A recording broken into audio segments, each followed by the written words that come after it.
have the discussion yesterday. So today we are back again, and today's topic is clinical trials.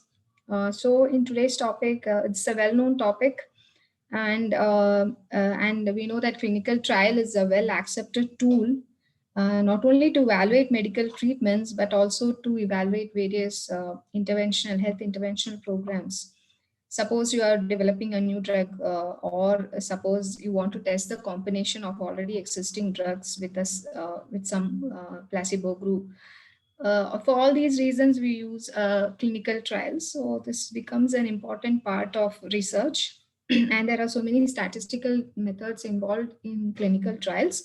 So in today's class, I'll be talking about what are the different types of trials, what are the phases of clinical trials, how to design a randomized control trial, and also about how to analyze the data and what are the different methods for used for analyzing and also the interpretation of results. So as you know, in epidemiology, we have a two basic types of study designs. So one is observational study, and other is a descriptive, another one is experimental or interventional studies. So in observational studies, there are two types, that is descriptive and analytical. And when we come to experimental study designs, there are clinical trials, field trials, and community intervention trials. So in today's topics, I'll be talking only about clinical trials.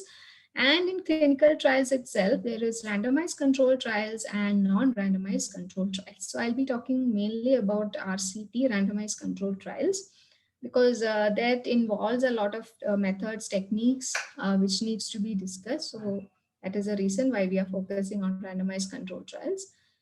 Now coming to different types of trials. So as we know, clinical trials are basically experimental studies. So when we have to define a trial, we can say it's a planned experiment that is designed to access the effect of new treatment or intervention by comparing the outcomes of interest in different groups. So the idea here is, when we talk about trials, there are different types of trials. So the first one is therapeutic or there is therapeutic and prophylactic trial. So therapeutic trial means we are dealing with testing the efficacy or effectiveness of a chosen treatment regimen. Generally, if we suppose you have a drug to control blood pressure among the hypertensive patients, so we allocate the patients into experimental and control group. So it can be done in a hospital setup. So that kind of trial is called as a therapeutic trial. Whereas there is prophylactic trial, which deals with the clinical trial, which deals with the prevention role of an interventional program, which has a preventive part, that is called as prophylactic trial. So for example, if you're doing a trial where you have some preventive aspect in it, like you are trying to do a trial for fluoridation of drinking water for preventing tooth decay. So that has a preventive aspect. So that's called as a prophylactic trial. Then there's control trial and uncontrolled trial. Control trial means you have a control group in your study. Basically, if you have a control group, like, or a placebo group, that's called as a control trial. Whereas uncontrolled trial means there is no comparison. That is called an uncontrolled trial. Then there is randomized and non-randomized trial. So basically, randomized means you're allocating the patients randomly into different groups, and non-randomized means you are not applying the randomization concept. So I'll be talking about randomization concept in detail in the next few slides. So let's come to RCT. What is RCT? So RCT is a trial where there is a control group. That's the first thing. And the allocation of subject in the control and the treatment group is by a random method. So we usually use this term random. So what does it mean? So what makes it random actually? So random doesn't mean haphazard. Sometimes we think that random means you just haphazardly you allocate as you want, but that's not random. So if you want to say a random method, that means you are allocating based on the treatment based on some probability. There is a chance factor that is involved. Okay. So random means the probability of selection or of allotting a treatment or a control is solely because of chance factor. There is no other factor that can decide which group a patient should go to. So this is the idea of randomization. So when we randomize the allocation of so the randomization means it's an allocation of subjects to different groups in a random manner. The objective is that why do we randomize? The objective is because we want all the other factors, extraneous factors, apart from the treatment that we are giving, all the other extraneous factors or all the other baseline factors should be equally, almost equally distributed in both the groups, so that when we do the analysis, we can finally say that the difference in the outcome is because of the intervention and it is not because of any other influencing factor. So that is the idea for randomization. I'll talk about randomization in detail again in the coming few slides. So that is RCT. So RCT will have randomization technique involved and it will have a control group. Now, what are the main aims of a clinical trial? The main aim of a clinical trial is to make comparison between one treatment with another. That is one of the aim. Then we can also have a combination of treatments also. It's not just always two groups. You can have more than two groups also. Then effect of treatment for various diseases is not the same.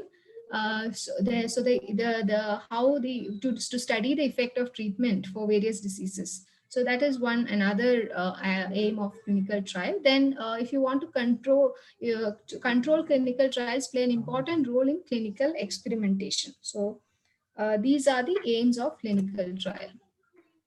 So now let's look at control. So our RCT is like a control clinical trial is nothing but RCT. So experiments are conducted on groups which are formed in such a way that the experimental groups are identical in all relevant aspects of treatment they receive to facilitate comparison in a scientific way. That's what I told about the randomization. So ultimate aim of all such control trial is to enhance preciseness in the result and to get the maximum information out of the experiment in a most convincing manner. So there are different phases for clinical trials. So when we talk about clinical trials, let's first understand what are the different phases. So I think you already know about these things, but I'm just kind of revising.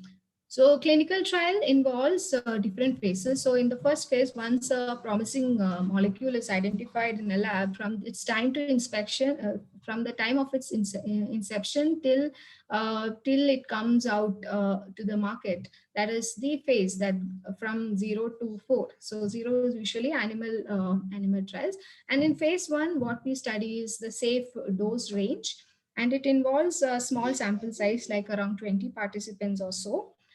So here we study how the body copes up with the drug. That is in terms of understanding the maximum tolerable dose, and also to study the pharmacokinetics. That is, what is the maximum concentration of the drug, half-life of the drug, and so on. So that is phase 1. In phase 2, the trials are done on volunteers according to the strict criteria. And here we look at the effectiveness of the drug.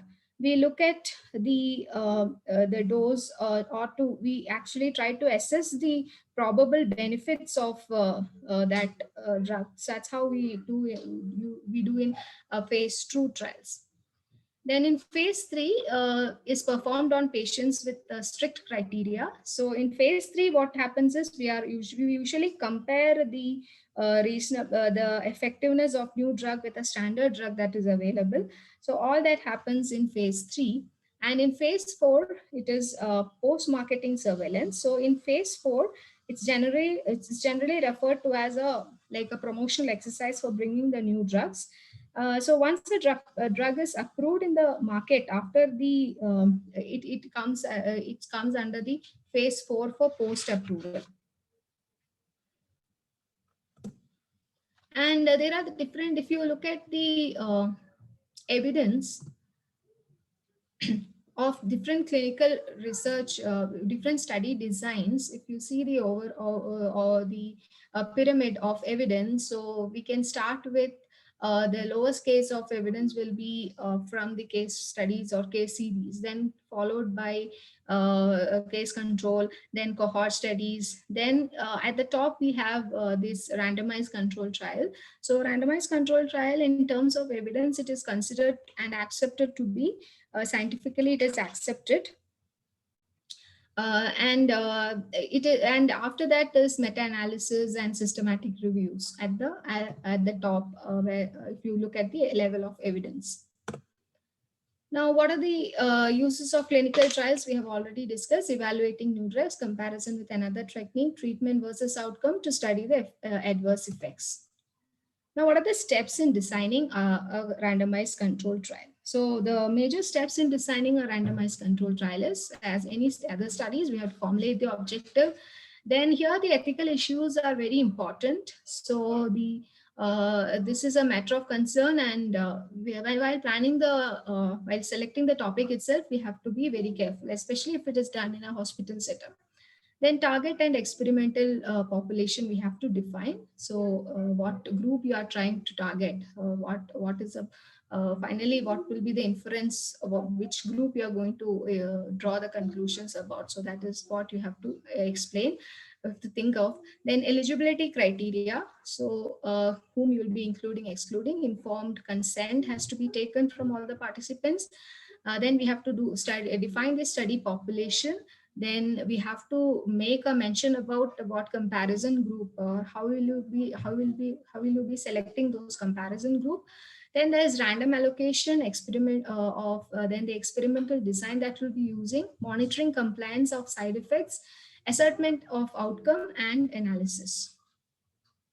So let's look at what is random allocation first, because other things all of you already know about most of the things. So here mainly I'll be talking about these random allocation, then about the experimental design that we can use, blinding, and about the analysis. So let's look at the ethical issues first. So when we talk about ethical issues, there can be a lot of ethical issues when it comes to RCT. So it can be, as you know, it can be unethical to deny a new treatment or to a placebo group. So there is institutional ethical committee board, so you have to take consent from that. And usually for clinical trials, there will be data safety and monitoring board. So those people are associated with checking for if there is any adverse effects, they have to report those things. So these committees are involved. Then usually in RCTs, interim analysis is done. So interim analysis is a short term response that we look at. So initially, once the trial is approved, then you can do an interim analysis after you collect sample data. To a certain number, you can do an interim analysis. So that helps in taking decision about whether any changes has to be done to the protocol and about the statistical grounds. Then in interim analysis, usually the confidentiality of the results is maintained. And if there is any serious issues, then the decision is taken to even to stop the trial. So interim analysis is also done for say different kind of if you're doing on multicentric RCT kind of things and all, usually interim analysis is being done. So now let's look at what are the principles of experimental design. So in any experimental study design, there are three statistical principles that we have to consider. So one is, this is while planning itself. So one is principle of randomization. The second one is principle of replication. Third one is principle of local control. So these are the important method. This was proposed by R.A. Fisher. I have told you about R.A. Fisher during the introduction slide, right? During the introduction presentation. So this is this principle well laid down by R.A. Fisher. So let's look at what are the principles of randomization. So the principle of randomization ensures that there is certain probability of allocation of treatment to different experimental units. So as I told you earlier, this randomization is very important.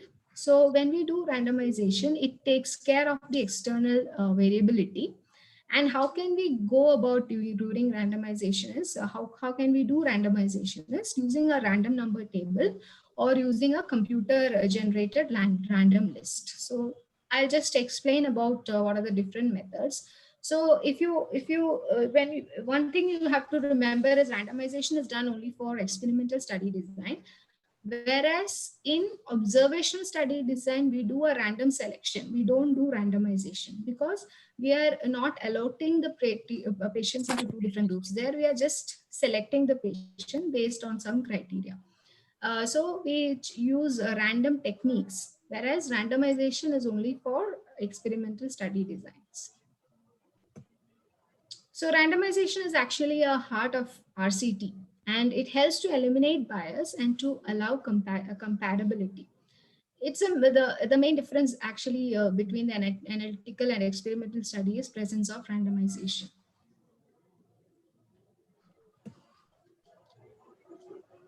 So why do we do randomization? So actually the investigator has no control over allocation of participants to either study group or control group. So what we are doing is we are eliminating what is known as selection bias. Secondly, every individual gets equal chance of being allotted. So there is a chance factor involved. So there's no kind of a particular bias in allotting the treatment. We are purely because of chance that it's purely because of chance that a person goes into control group or treatment group. So that there's a chance factor involved. Then by randomization, the observed effect that can be attributed to treatment, we can actually say that the difference in the groups is because of treatment. It's not because of any other extraneous variables. So let's look at what are the types of randomization. So basically there are four different types of randomization which are commonly done. This is the first one. This is like so as I told you. So basically, we are looking at a role of chance factor only in allocating the treatment. We are trying to avoid bias, and it doesn't mean haphazard. Randomization doesn't mean haphazard. Now coming to the different types of randomization, the first one is simple randomization. The second one is block randomization. Third is systematic randomization, and the fourth one is stratified randomization.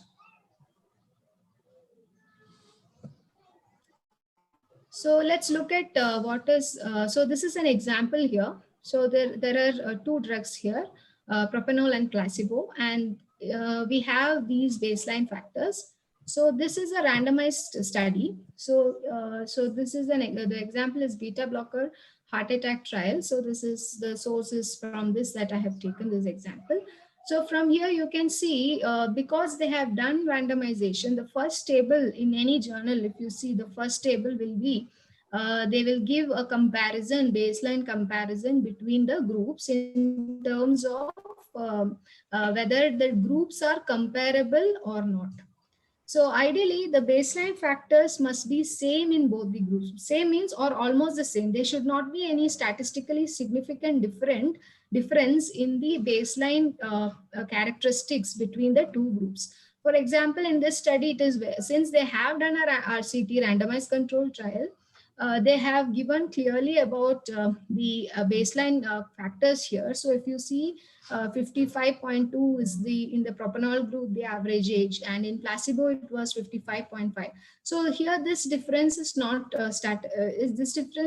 not statistically significant.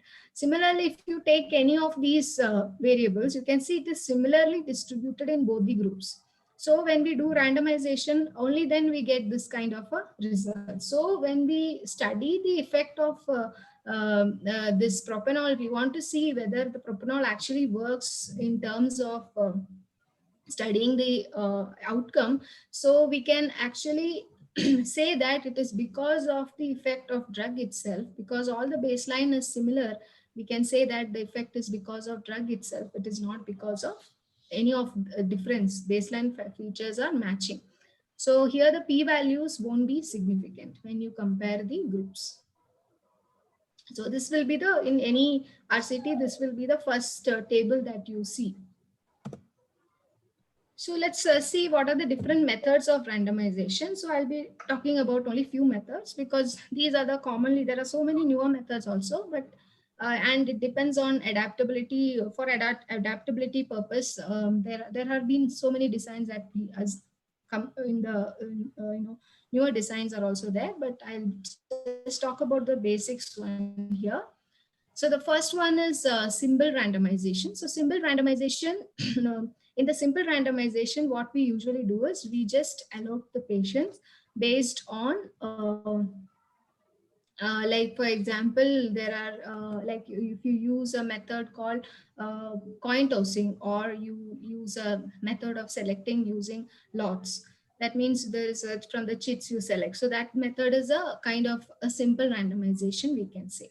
So when we use a coin, or when we use that method for tossing to select the participants, what will happen is basically there will be a difference in terms of the number of patients that we have to allot. You won't get equal, there will be an imbalance.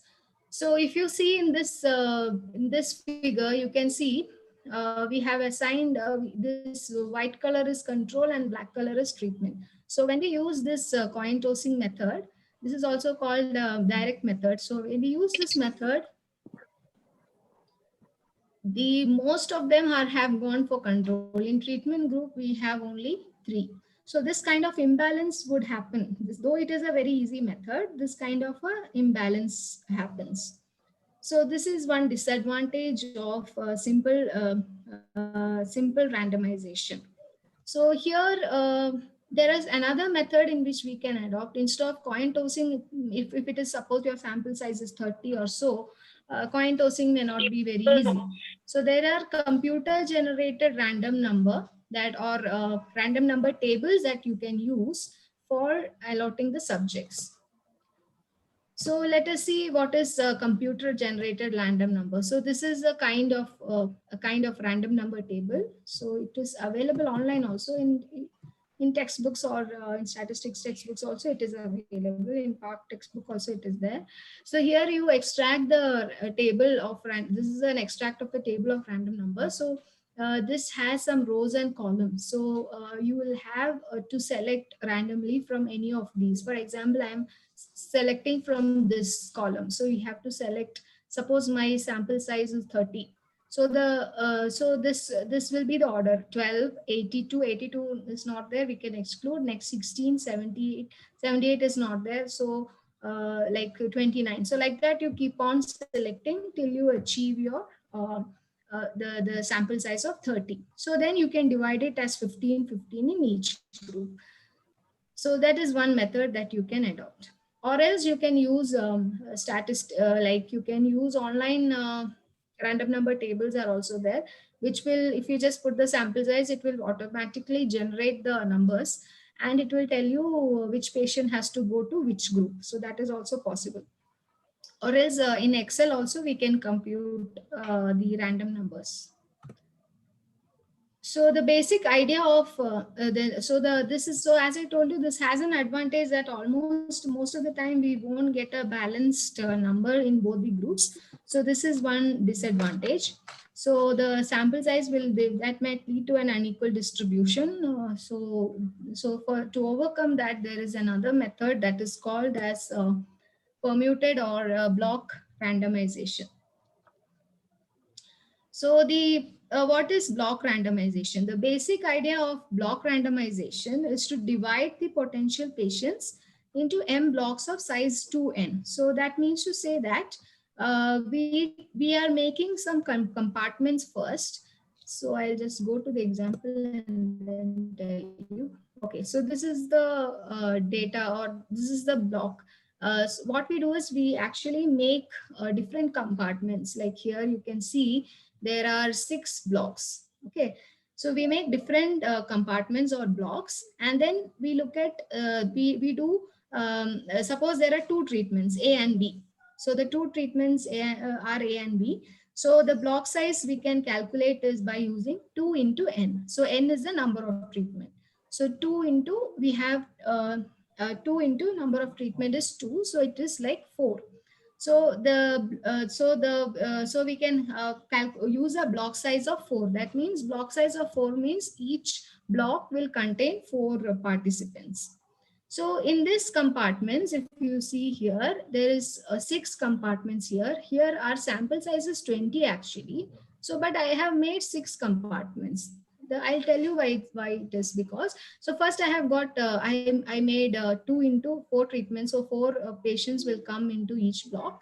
And now from this, what we do is in each block, we assign the treatments randomly. Like here you can see it is a combination of, it was A and B. So it is like if black is A and white is B, so A, B, B. The second one will be A, B, B, A. And the third compartment, it is A, B, A, B. So like that, it goes on. It's like, it is like in each block, the order will be different in each block. The order which the patient receives goes to placebo or control will be different. So there is a balance, and it's not been repeated in any of these. If you see, the combination is not being repeated in any of the boxes. So that is the advantage of doing block randomization. So so the blocking is usually is not masked in open label trials usually. In order to reduce the selection bias, we should not reveal the blocking mechanism, and we should use random block sizes. So if you see here, there are 6 blocks, but I need so the total samples. The total. Yeah, the total 6 blocks are there. So here we are having a total of 20 participants that needs to be randomized into two groups. So 6 for 24. So 24 is here. So we have one extra. So what we do is we take from this block also, we take randomly. So the random selection of block is being done, and then this is how the treatment is allotted. That is in 1, 2, 3, 4, and 6. You can see this is how the treatment is allotted. So that is called as block randomization. Now coming to the next part, that is stratified randomization. So in stratified randomization, suppose in some situation, what will happen that there will be a certain prognostic factor that might influence the study result. For example, usually in drug trials, age must be a factor, or you can say gender can be a factor. So these may have an influence on the study results. So in order to control these kind of variables, what we do is while we randomize, we stratify the groups like how we did in block randomization. Same method will be adopted, but it will be, we will further stratify based on these covariates like age or gender. In this example, you can see we have to define a strata first. That means we have to define which covariate or which factor might have an influence in the effect of studying the effect of the drug. So we randomize them based on different stratum. So here we have age-based stratification that is being done, like 40, 41 to 60, more than 60. And there are male and female. So there is both age and gender-based stratification that is being done here. And for within each strata, the different combinations of treatments are being given. So this is a method of stratified randomization. So stratification is basically in order to balance the subjects on baseline covariates and to produce comparable group with regard to certain characteristics, and to make valid statistical testing procedure. So that is why we do this stratified randomization. So usually in large clinical trials, we don't use the stratification method. Mainly we can say if there is a chance of For example, if I can say, um, like it's almost based on the chance factor. The stratified randomization is a solution to achieve the balance within the subgroup. That is the only reason why we do randomization, this kind of randomization. So when we do a stratified randomization, the block size should be relatively small to maintain balance in small strata. With several strata, predictability should not be a problem. So increased number of stratification variables. So suppose if the small sample size is small, if you have made a lot of stratas and you have many blocks and all, then what happens is that the sequence will be predictable, and also there will be like actually the purpose of this randomization would be lost. So in such situation, you have to be careful when we are doing this stratified randomization. And if you are using any stratification in while randomizing, that same stratification you should replicate, you should have that in the results also. So if it's, suppose if it is age and gender based stratification that you have done, then in the analysis also the same kind of analysis based on age and gender separately has to be reported. So the first, as we discussed, the first method was principle of randomization that we discussed. That is the first principle of experimental studies.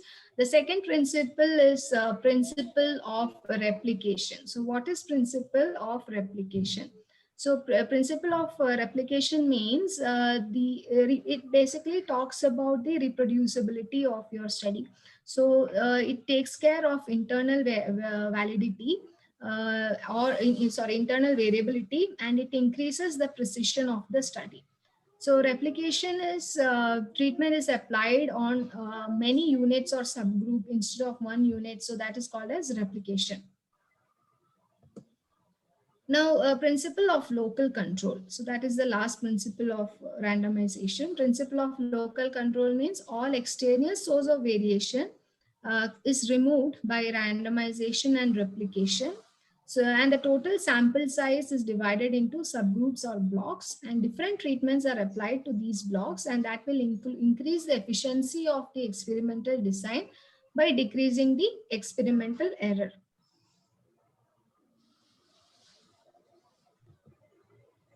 Now, what are the different types of controls? When we select controls in a randomized control studies, there are different types of controls that we can consider. So the first one is a retrospective control. So what is retrospective control? The effect of an intervention is compared with previously conducted study under identical conditions and similar cases. That is called retrospective control. Then we can use patient has his own control. That means you have only one group, and the same group is used as before and after for administrating the particular intervention. So that is patient has its own control. Then we can use a concurrent control, that is observations are made on independent groups and effect of interventions are compared. So that is a concurrent control. So retrospective controls are used in very rare situation. Most of the times it is patient has its own control or concurrent control that is used. And this is the flow of in any experimental study design, there should be a flow diagram like this. You can usually see this. So we start with the eligibility criteria, we remove the unsuitable participants, then inform consent, and if those refusals also, we have to look at the outcome, if if we are following up them or something.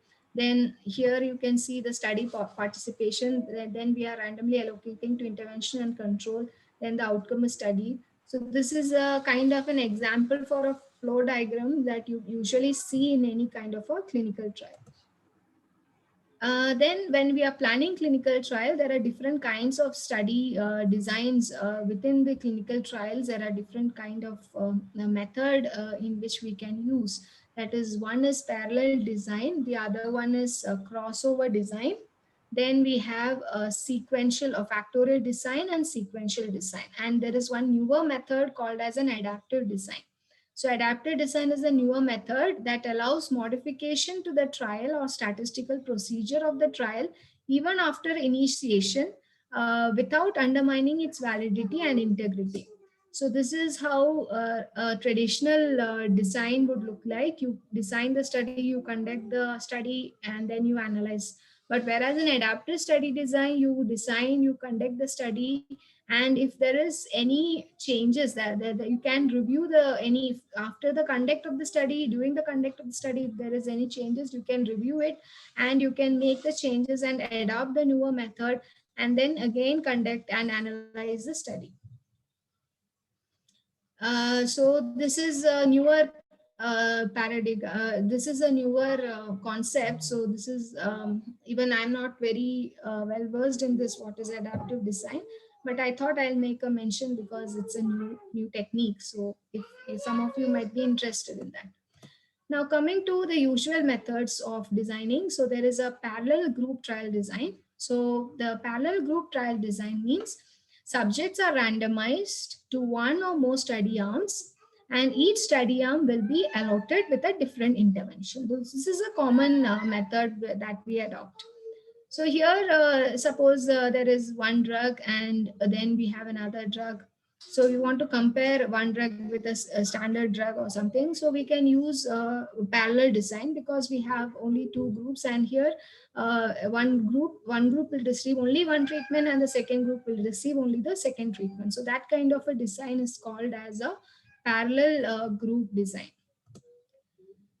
Then there is a crossover studies. So crossover design, each subject acts as his own controls. So that means in crossover design, what happens is that a person first receives a particular treatment, and then again after some time he receives the other treatment, and it is appropriate to assess the long-term effects of a treatment as the nature of the design implies that the treatment period must be limited. So here you can see there is this group, the first group. So the first group here receives treatment A. Then after that there is a washout period, and then the same group receives the treatment B. So this is a crossover trial. So in crossover trial, there is a washout period. So washout period is usually to avoid the carryover or spillover effect, and to ensure that there is we can study the outcomes in an efficient manner. So that is the reason why we have the washout period. But for some particular intervention, for example, for vaccine trials and all, we cannot have this kind of a study design because that may have a long-term effect, or it might change the pathophysiology or something like that. So it's not possible to have a kind of a crossover trial when it comes to vaccine studies. Then there's another kind of design that we usually adopt, that is factorial design. So in this factorial design, we can have two or more intervention or combination of interventions or treatments that we can study. So the advantage is we can answer to more questions in a single trial, and also we can analyze the outcome using methods like ANOVA or 2-way ANOVA, etc. So the factorial design, this is an example. Here you can see, so there are 71 subjects that's been randomized into two different groups. One is aspirin and then one is aspirin with placebo. So the combination, so this is a kind of a design where we have multiple combinations that we study in a single trial. So here it can answer questions like, does aspirin reduce the risk of CVD? Does beta carotene reduce the risk of cancer? In addition, it will be possible to examine the combination of these effect of these treatments. Then there is a trial called as a sequential trial. So in sequential trials, ethically a patient should not be treated by an inferior drug. So so what will happen is, suppose in case if we have to find the efficacy of such drugs, what we usually do is for all other trial designs, sample size has to be calculated before you start the study. But whereas for sequential trials, the sample size is determined during the course of the study. Mean to say that you start with a small group and outcome is studied after each case is treated with the drug, and the study is terminated when the outcome reaches a desired criteria.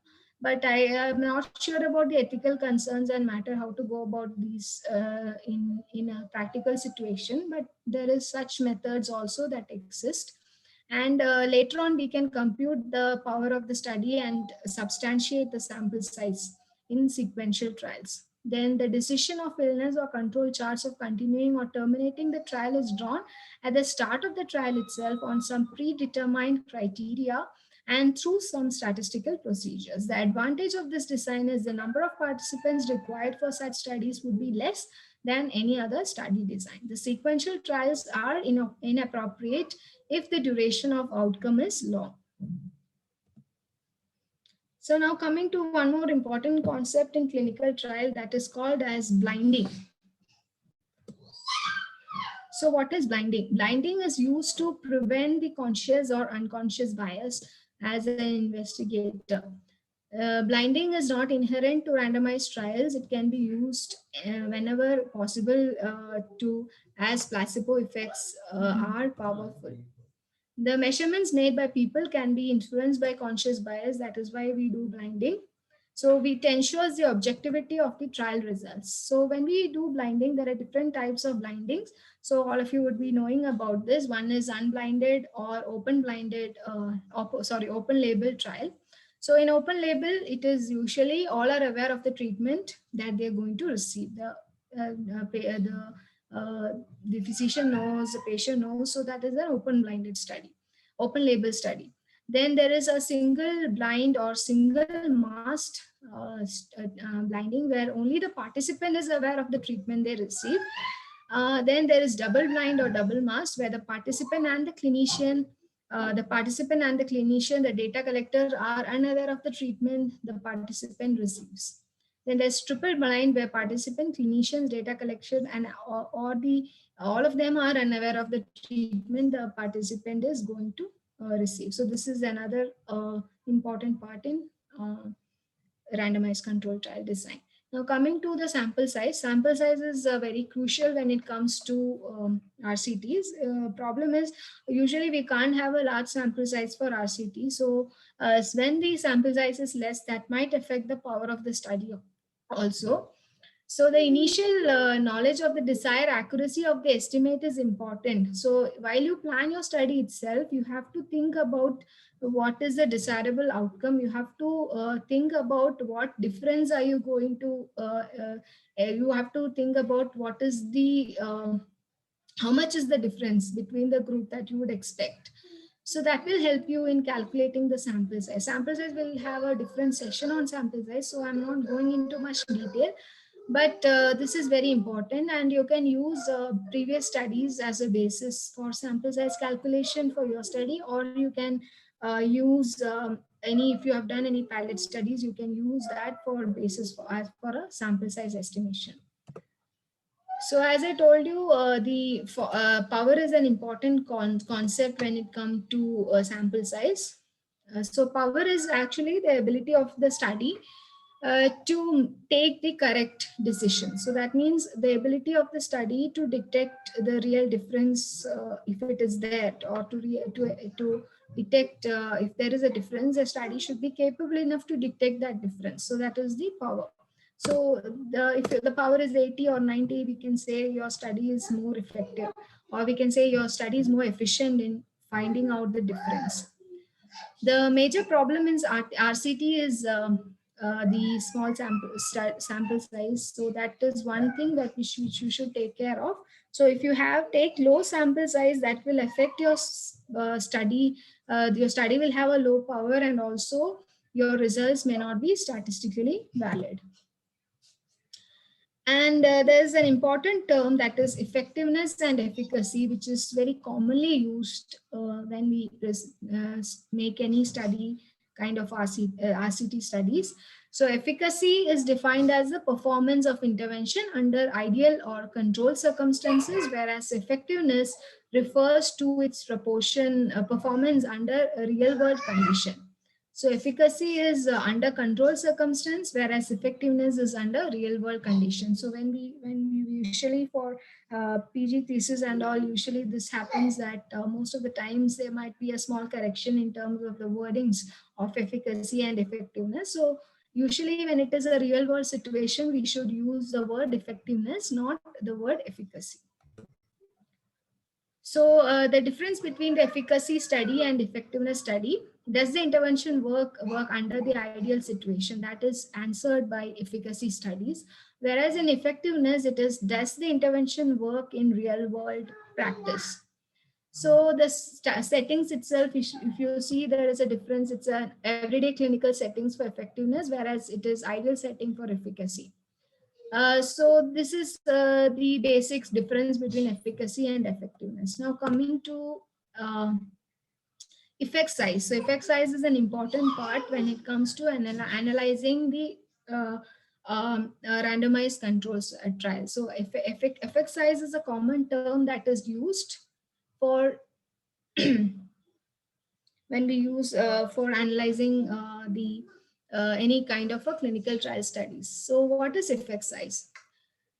So effect size is like it's an interpretable value which gives the direction and magnitude of the effect on intervention and allows the comparison of results with those of other studies that use comparable measures. So I mean to say that if there is, suppose there are two drugs, drug A and drug B, both are used to reduce say BP levels. So if you say that using drug A, there was a reduction of 2% and drug B, there was a reduction of 3%. So which one will you take it as if more effective, or which one will be considered to be more efficacious?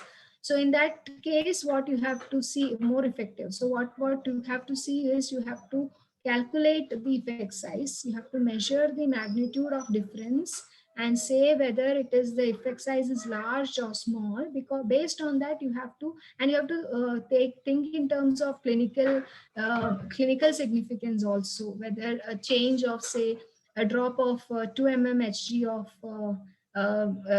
blood pressure, whether it is valid or not, whether clinically does it make real meaning or not. In that terms, you have to answer the research questions. So that helps that. So this effect size estimation helps in finding out the magnitude of difference, helps in deciding whether the effect is small, large, or medium, like that. So what are the common methods in which we can calculate effect size? So the most common methods, one is Cohen's d, the second one is relative risk relative risk ratios, the third is odds ratios, and fourth one is number needed to treat, and the last one is area under the curve. So Cohen's d is one of the common method, and relative risk odds ratios are the same as how we have for observational studies, except that the comparison is between treatment and control kind of categories here. The concept remains the same, that is relative risk, the idea of calculating relative risk, the interpretation, everything remains the same. So I will be focusing more on Cohen's d, number needed to treat, area under the curve we have already discussed, so I'm not going into much detail of that also. So let's see what is Cohen's d first. So Cohen's d is calculated by taking the difference between the average values of the outcome variable in the experimental group and the control group, and we divide it by the pool standard deviation. So this is the equation. So from this, what we get is basically a score. So if the Cohen d score is 0, that means there is no difference between the treatment and the comparison group. If the Cohen's d value is like 0.2, that means there is a small difference between the two groups, we can say. If it is 0.5, we can say it's a medium difference, and it is 0.8, that means it is a large difference that we have got between the two groups, that is experimental group and the control group. Like for example, in this study, If you see in the study, this is the results that they have quoted. In the results, they have mentioned that this study is about children's depression rating scale that is measured as a continuous variable. So we have a mean and standard deviation here. So the mean and standard deviation is for both the groups is given here, and then they have quoted the Cohen's d value is zero point 0.5. So this means to say that the effect is the difference between the group is a medium difference that they have got from this particular study. So that helps in understanding as I told you, it helps in understanding the magnitude of difference. So although this Cohen's d suggests the interpretation about the effect size and one more, when we are making such interpretation, this is just statistically that we are making, but in depends on the study actually. So for example, as a clinician, you would be knowing that sometimes we say that the effect is small, but it depends on the situation also. Sometimes suppose we get a zero point 0.2 value for Cohen's d for study comparing treatment related mortality rates. So even that 0.2 actually makes a large difference. So in such situations, we have to be careful when we are interpreting the effect size. Now, relative risk, the idea of relative risk is same as we have discussed previously, and the interpretation will be same. So if the RR is 1, relative risk is 1, then we can say there's no difference between the two groups. If it is 3, we can say this threefold or 3 times higher risk, like that. So if we are studying the adverse events of medication, if the incidence of adverse event was taken, so the adverse event that was 5% and was 1% in the other group, and the relative risk is 5. That means the risk of experiencing the event on the drug would be 5-fold greater than on placebo. Then similarly, we have odds ratios can also be calculated, which is it's rare, but still it can calculate. So odds ratios have, for example, if you, there was a study in which they want to know,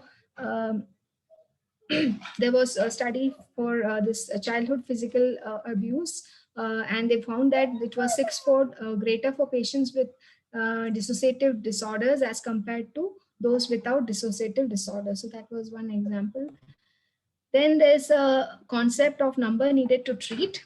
So number needed to treat means it is defined as number of subjects that you should treat to get one desired outcome.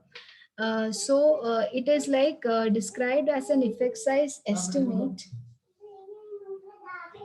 NNT is defined as described as the effect size estimate that seems to be reflect the clinical significance. So NNT is calculated by percent 100 divided by the percentage of those the percentage of those improved on treatment minus percentage of those improved on placebo. I will give you an example for this. So here you can see that the number needed to treat 76 percentage of the subject receiving a particular drug versus 29 in the placebo group. So the number needed to treat is 2.1, that is 100 divided by those who, 76 percentage of the subjects had a response here. So that is 76, and 26 in the other group had a probable outcome. So that is 29 here. So this is this difference, that's 100 divided by 76 minus 29 is 2.1. So that means to say that for every 2 patients treated with active medication, at least one will have better outcome than if treated with placebo. So this kind of analysis can be done by using this concept of a number needed to treat.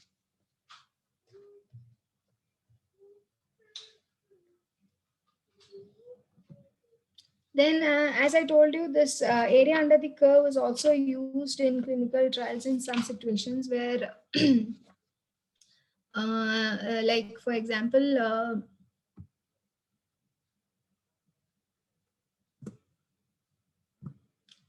So the area under the curve is also used in certain situations.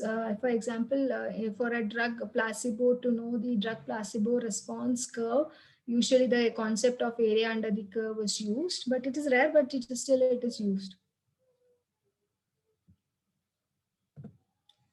Then there is a concept of when we do any analysis in clinical trial, basically we analyze the data based on two important things. That is, one is intent to treat population and other is per protocol population. So what is intent to treat population? So one type of analysis that is being done is intent to treat analysis, where we analyze the data involving comparison of outcomes of those who are randomized. So only those who are randomized, among those, what are the outcomes we just compare that first, and that is called as intent to treat analysis.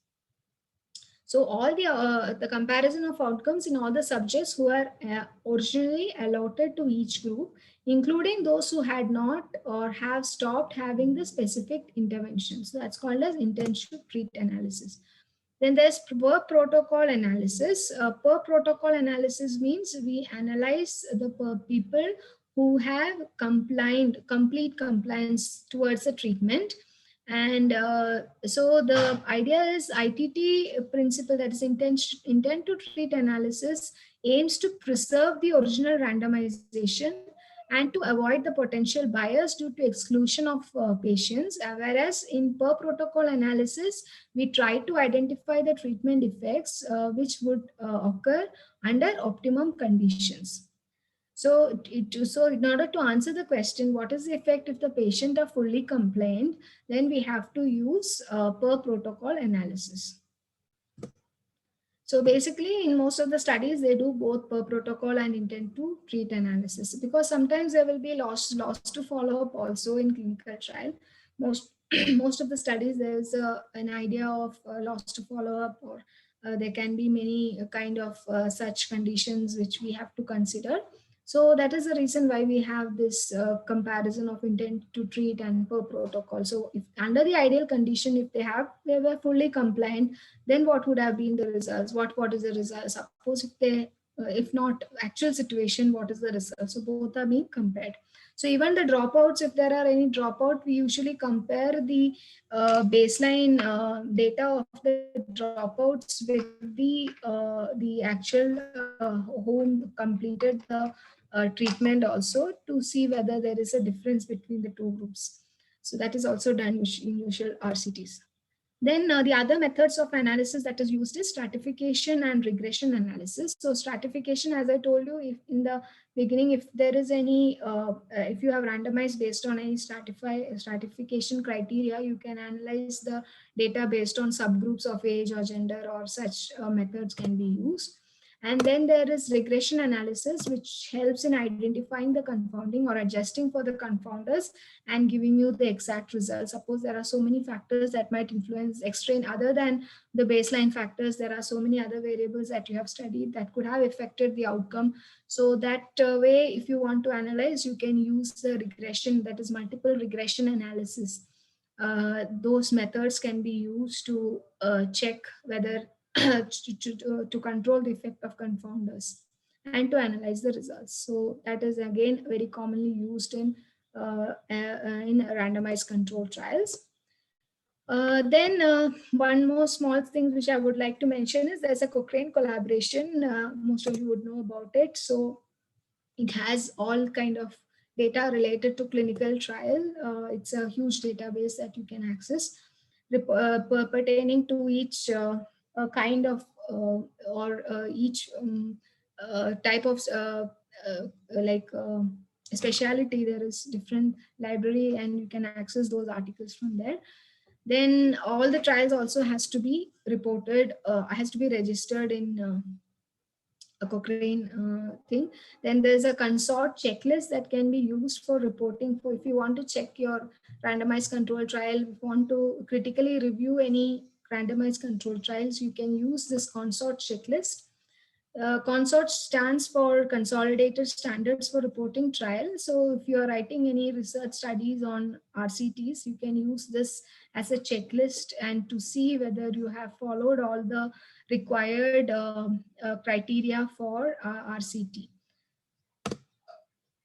So that has a set of questions, a kind of checklist, so that will help you in understanding whether your trial is good enough, and it will help you in critical appraisal and interpretation.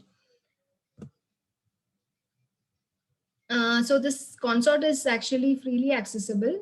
You can just CONSORT checklist. If you just Google it, you might be able to download it for free. You will be able to download it for free. So this is a screenshot of Cochrane library where you can access the articles. So this is one of the article which I was also involved. This is an interesting study on combination of music and lifestyle modification versus lifestyle modification alone on reducing blood pressure. So we understood that from the study that in the pre-hypertensives, we were able to actually see a significant change in the BP because of the music intervention. So this is again published in that this one now Cochrane database. You can get access to this. So I think that is it for today. So it's 9:03 already. So today I hope you understood about what is RCT, how to plan RCT, and what are the important concepts that you have to consider when you plan any kind of a RCT. Ma'am, can I have one question? Yes, sir, sure. In the intention to treat analysis, we are including the patients and the dropouts also. Intention to treat analysis, we are including the dropout patients also, those who do not have full follow. Yes, sir, correct. Then the data will be correct, no? Yes, sir, data will be cut, sir. That is right. But the idea is, if you that's why we do that per protocol also, sir. We do both analysis, intention to treat and per protocol. If they were fully compliance was there, then what would have been the results like that? So in intention to treat, only all those who have been randomized, we can analyze in intention to treat analysis.